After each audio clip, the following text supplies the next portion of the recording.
बिस्मिल्लाहिर्रहमानिर्रहीम। Welcome to the cook with Noore. आज हम आपको रेशा कबाब, बोटी के कबाब जो हैं वो बनाना सिखा रहे हैं। लच्छे कबाब कह सकते हैं आप इनको। बहुत ही मज़ेदार।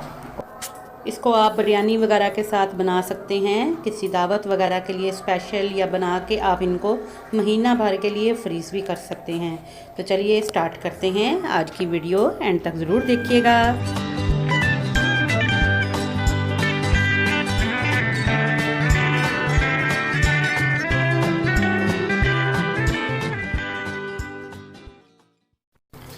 ये हमने गोश्त लिया है तकरीबन 1 किलो, हड्डी समेत गोश्त है, और इसको हमने हाफ़ डन कर लिया है। इसमें थोड़े से मसाले डाले हैं और एक प्याज बारीक काट के मैंने इसमें शामिल किया है, और कोई चीज़ इसमें नहीं डाली। ये अपनी यखनी में तकरीबन हाफ़ डन हो जाएगा। तो इसका नेक्स्ट प्रोसीजर बताती हूँ मैं आपको। जो मैंने इसमें मसाले शामिल किए हैं वो मैं आपको अभी बता देती हूँ कि मैंने इसमें मसाले कौन से शामिल किए थे। इसमें मैंने सूखा धनिया, ज़ीरा, हल्दी, नमक और लाल मिर्च सिर्फ डाली है 2-2 चम्मच। और अब हम चलते हैं चने की दाल की तरफ। ये चने की दाल 3 घंटे भिगी हुई है, आधा किलो।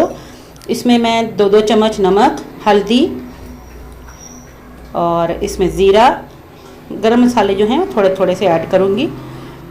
आपकी मर्ज़ी है, अगर आप इसमें नमक जो है वो कम पहले डालिएगा, ताकि जब आप इसको टेस्ट करें तो आप अपने टेस्ट के अकॉर्डिंग नमक कम या ज़्यादा कर लें। इसी तरह मिर्च भी जो है वो आप पहले कम डालें, बाद में ज़्यादा डाल सकते हैं। ये थोड़ा सा मैंने एडिशनल रखा हुआ है। चिकन पाउडर है, लहसुन पाउडर है, दालचीनी पाउडर है, लाल मिर्च है और सूखा धनिया है, आधा चम्मच। अब ये देखें, जब गोश्त गल गया तो इसमें दालें डाल के, हमने चने की दाल डाल के इसको पकने के लिए मैंने रख दिया था। अब इसमें गोश्त में फुल जो है वो गल गई है दाल।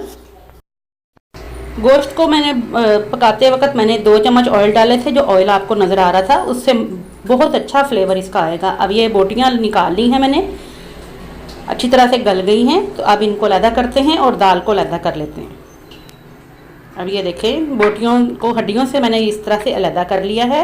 और अब इनके रेशे जो हैं उनको हम हावन दस्ते में कूट लेंगे। आपने इनको ग्राइंड नहीं करना, बल्कि इनको इस तरह से कूट लेना है, क्योंकि हमें इनके रेशे कबाब बनाने हैं। और जितना अच्छा लंबा रेशा होगा उतने ही मज़े के आपके ये कबाब तैयार होंगे। तो चलिए मैं सारे जितना भी गोश्त है उसके ये बना लेती हूँ। हाफ़ एंड हाफ़ आपने लेना है। अगर आधा किलो आपका गोश्त है तो आधा ही किलो आप दाल लेंगे। और चलें इसको पहले एक साइड पे करते हैं निकाल के, और अब दाल को भी साथ ही घोट लेंगे। अब ये देखें, अब मैंने गरम गरम जो दाल थी अलहदा की हुई, उसको भी मैंने हावन दस्ते में ही कूट लिया है। गरम गरम को आप कूटेंगे तो बहुत अच्छा आपका ये टेक्सचर देखें इस तरह तैयार होगा। ठंडा होकर यह खुद ब खुद सख्त हो जाता है। तो अभी इसको हमने दाल को भी कूट लेना है इसी तरह से जैसे आपने गोश्त को कूटा है। ये देखें इस तरह रेशे बन के, इसको मैंने अलहदा कर दिया है, फैला दिया है, थोड़ा ठंडा हो जाए। और इसके बाद इसके साथ ही मैं इसमें, ये देखें सख्त सख्त सा कितना मज़े का लग रहा है, आपको भी नज़र आ रहा है। तो मैं दाल भी जो है उसको भी ग्राइंड करके कूट के हावन दस्ते में तो अलहदा करती हूँ। अब ये देखें, मैंने अभी आपको दिखाने के लिए थोड़ी थोड़ी क्वांटिटी रखी है, बाकी ये भी बहुत गर्म है। तो ये तकरीबन 1 प्याली जितनी गोश्त की क्वांटिटी, 1 प्याली जितना ये दाल की क्वांटिटी है। तो अब इसको अच्छी तरह से आपने दोनों को मिक्स कर लेना है। सबको बहुत अच्छी तरह बाइंड करेंगे हाथ से।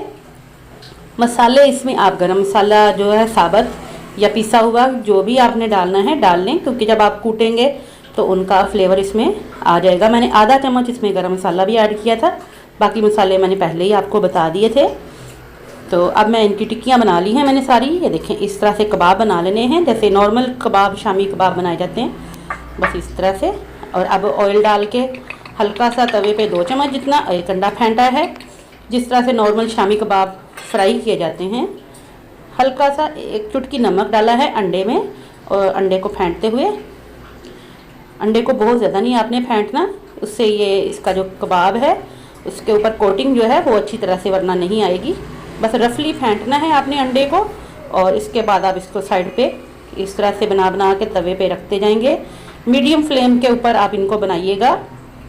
स्लो फ्लेम पे नहीं, मीडियम टू हाई फ्लेम पे बहुत ही क्रिस्पी हो जाएंगे हमारे कबाब, क्योंकि फुल पका हुआ है सब कुछ इसके अंदर, सिर्फ हमने इनको क्रिस्पी करना है।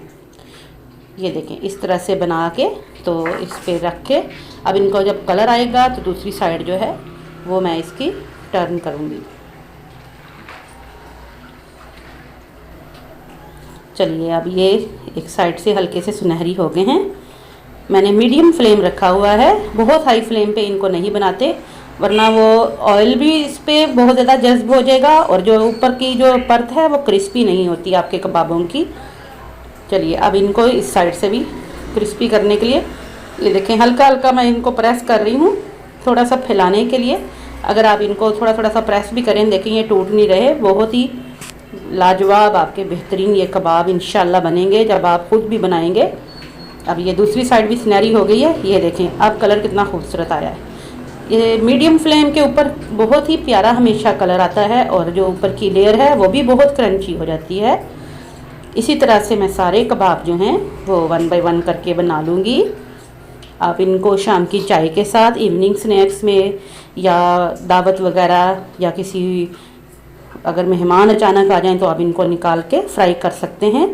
एक दफ़ा में ही बना के आप इनको फ्रीज़ कर सकते हैं, 2 माह तक ये बिल्कुल ख़राब नहीं होंगे फ्रीज़र में इंशाल्लाह आपके। चलिए मैं इनको एक आपको तोड़ के दिखा देती हूँ कि कितना खूबसूरत इसका रेशा कबाब का बना है और हमारे कितने अच्छे, ये देखें कलर कितना खूबसूरत हमारे रेशा कबाब का आया है। ये देखें ये कितना अच्छा माशाल्लाह, इसका फ्लेवर भी बहुत, खुशबू इतनी अच्छी आ रही है इसकी, मैं आपको अभी बता नहीं सकती। यकीन करें जब आप खुद बनाएंगे तो आप इंशाल्लाह मुझे दुआओं में याद रखेंगे। बहुत ही अच्छा इसका फ्लेवर, ऊपर से क्रिस्पी क्रंची और अंदर से बहुत ही टेंडर और रेशेदार आपके जूसी कबाब तैयार हैं। बच्चों को लंच बॉक्स में दे सकते हैं या आप इसको टिफ़िन बॉक्स में हस्बैंड्स को दे सकते हैं। तो इंशाल्लाह इनके पराठे बनाने भी सिखाएंगे हम। तो दुआओं में याद रखिएगा, फिर हाजिर होंगी। अल्लाह हाफिज़।